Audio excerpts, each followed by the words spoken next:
masih bersama Mbak Tere yang ada di Australia. Seneng nih cerita. Mari kita ke dapur kecilku. Bikin rendang jengki basah.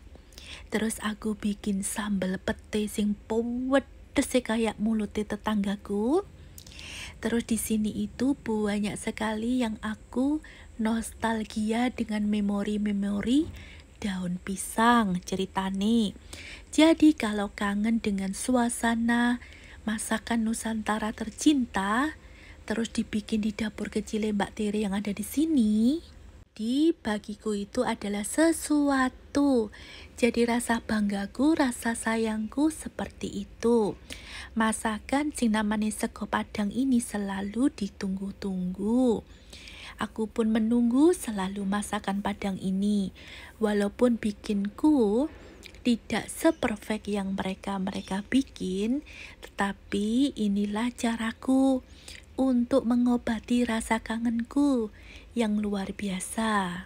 Di video ini spesial hari ini tuh kita cerita tuntas mengenai sego Padang, sego campur, dan sego-sego yang lainnya, dimana sego-sego ini yang selalu dikangeni teman-temanku juga.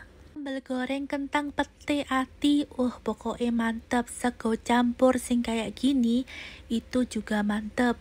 Jadi teman-teman bisa dibikin sing namanya tumpeng sego campur, tumpeng sego Padang wis dicampur-campur. Jadi di situ itu kita itu bisa melestarikan masakan-masakan Nusantara tercinta dan dikenalkan di sini. Kecuali lek makan rendang jengki, boleh bisa pingsan.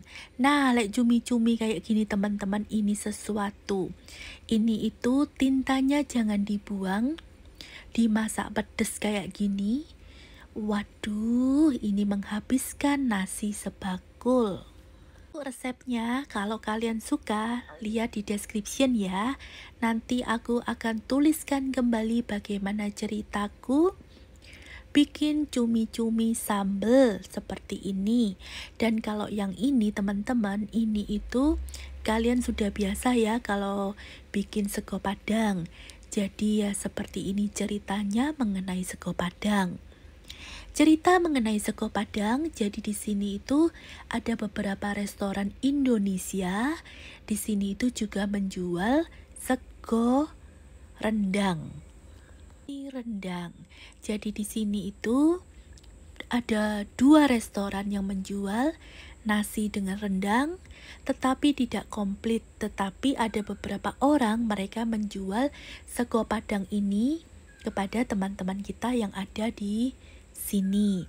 Jadi caranya berbeda-beda, tetapi karena kita itu kangen seperti sego Padang yang ada di Indonesia tercinta, bisa order ke beberapa teman-teman kita yang ada di kotaku.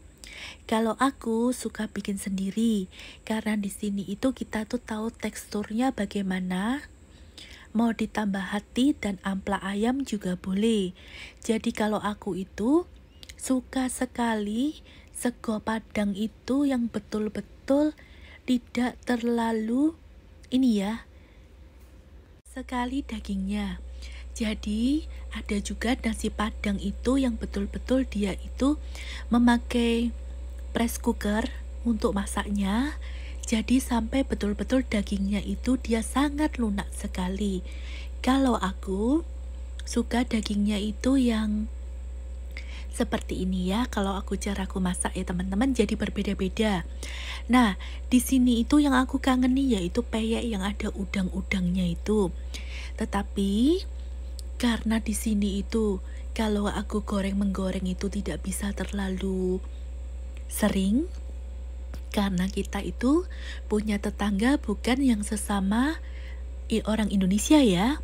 Jadi di sini tuh mereka itu kalau kita menggoreng-goreng terlalu berbau, mereka komplain. Jadi, mending kalau kita itu pingin sesuatu itu kita tidak bisa bikin banyak ya. Jadi bisa bikin seadanya saja.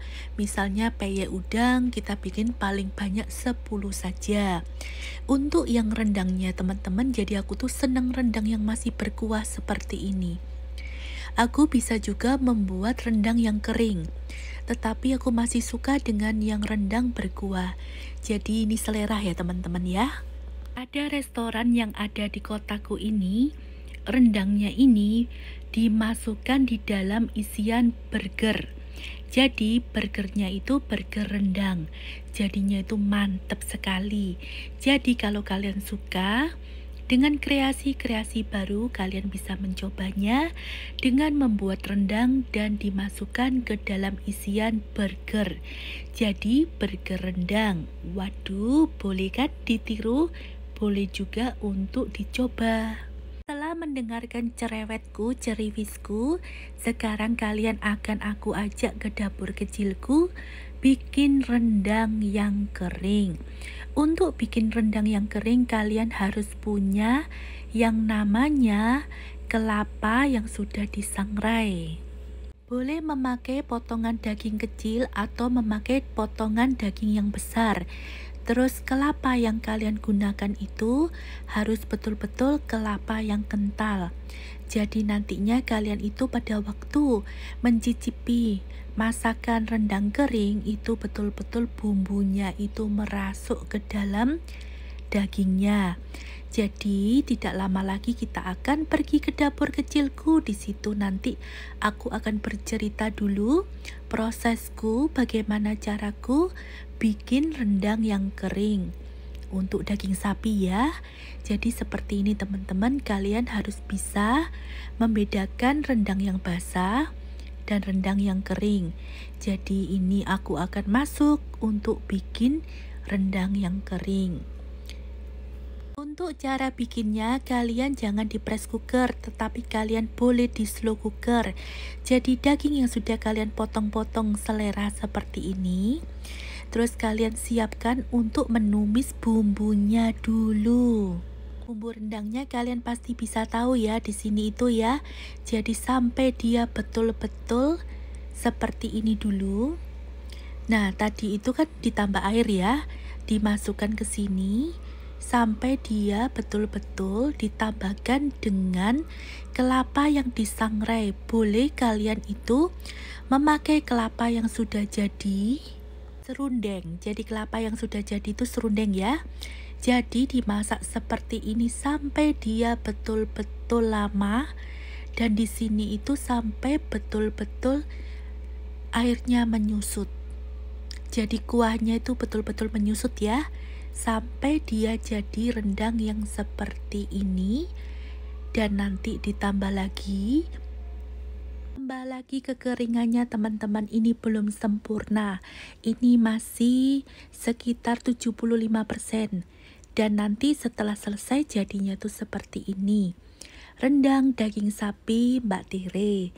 Jadi bila kalian suka, silakan kalian menuju ke description, dilihat saja ya resepnya bila kalian suka ya.